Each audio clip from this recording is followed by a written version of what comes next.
अब हमने वो पढ़ाई पढ़नी है जो कभी नष्ट ना हो, जो हम कभी मृत्यु में ना आवे।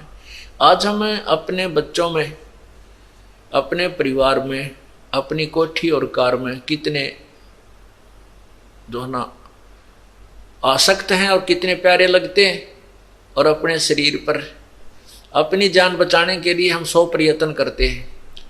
बीमारी हो जाती है, अच्छे डॉक्टर से दिखाते हैं, चाहे लाखों रुपए लग जाएं, चाहे जमीन भी बेचनी पड़ जाए, चाहे घर भी बेचना पड़ जाए, जीवन की रक्षा करने की चेष्टा करते हैं। तो ऐसा क्यों करते हैं?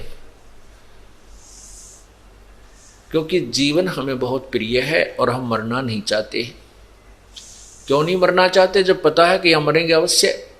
और फिर भी ऐसी भावना, ऐसा हमारे अंदर क्यों है? क्योंकि हम ऐसे स्थान पर रहा करते थे जहां हम कभी मरते नहीं थे। अब हमें यह मरना अच्छा नहीं लगता, तो अब हम उसी स्थान को पुनर्प्राप्त करने की चेष्टा करेंगे जहां से हम बिछुड़ कर आए हैं, जहां सब सदग्रंथ गवाही दे रहे हैं, सब संत गवाही दे रहे हैं कि वहां जाने के बाद फिर संसार में लौटकर कभी नहीं आते और वहां सदा अमर रहते हैं। वहां ना वृद्ध अवस्था आती है, वहां वृद्ध अवस्था नहीं आती है। जो सबसे भयंकर दुख है वृद्ध अवस्था में, मृत्यु का तो दुख है ही है, लेकिन वृद्ध अवस्था उससे भी बुरी है। अब तो हम मरने से डरते हैं और वृद्ध अवस्था आ जाती है, जो प्रार्थना करते हैं भगवान माटी संगवा दे। क्यों? कभी कड़मा दर्द, कभी शर्मा दर्द, कभी दाढ़ दुख है, कभी बीपी आई, कभी लो हो गया, कभी सांस नहीं आंदा, दमा हो गया, खांसी होगी, तो आप पे हाथ जोड़ने पड़े, भगवान हमने ठा ले।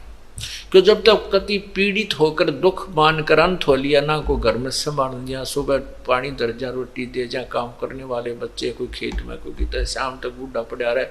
तो इस तरह कहने का भाव ये है कि ये और कष्ट तो ये वहां नहीं है, वृद्धावस्था नहीं उस लोक में। बाकी शरीर हमारा ऐसे ही है, ऐसे ही परिवार है, वहां कोई दर्द नहीं, कोई दुख नहीं, कोई कष्ट नहीं, कोई रोग नहीं, कोई मृत्यु नहीं।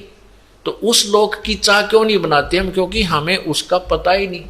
हमें उसका अब बता रहे, क्योंकि बताने वाला एक कबीर भगवान और उसके संतजन, और मिसगाइड करने वाले लाखों करोड़ों और अरबों। तो हमने वहां जाने की चाह बनती नहीं और विश्वास नहीं होता कि वैसा भी होगा कहीं स्थान।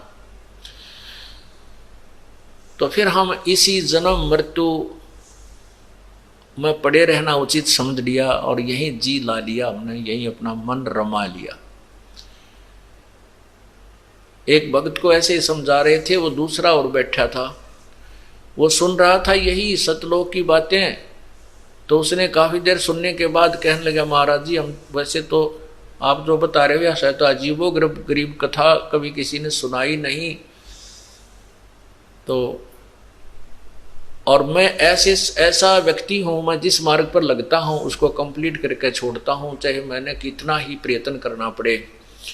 और मुझे ये भय लग रहा है कि यदि मैं आपसे नाम ले लूं और मैं सिर धड़कीबाजी लगाता हूं प्रत्येक काम पर, उसके तह तक पहुंचता हूं, और कहीं मैं स्पीड से सतलोक पहुंच जाऊं और वहां कोई भी ना पावे, मेरा जी ना लगे, वहां कोई भी ना हो, मेरा अकेले का दिल ना लगे, फिर मैं दुखी हो जाऊंगा। इसलिए मैं आपका नाम नहीं लूंगा, इस ज्ञान, इस मार्ग को मैं स्वीकार नहीं करना चाहता।